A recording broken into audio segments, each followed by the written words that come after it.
Good morning guys. Ayan yung mga baby ko. Nagpapaalam ako dyan sa kanila kasi papasok na ako sa trabaho guys. Ayan.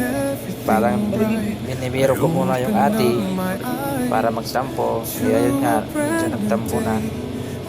Kasi nga dapat pag hinalikan ko yung kapatid niya, pati si ate dapat halikan din. Ayun o.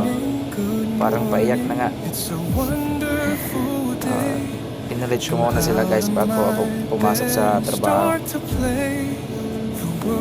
Medyo halikan ko na yan para hindi magtampo. Tuwa na din.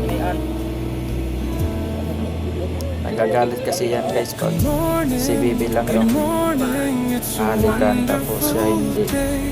Nagtatampo ka agad.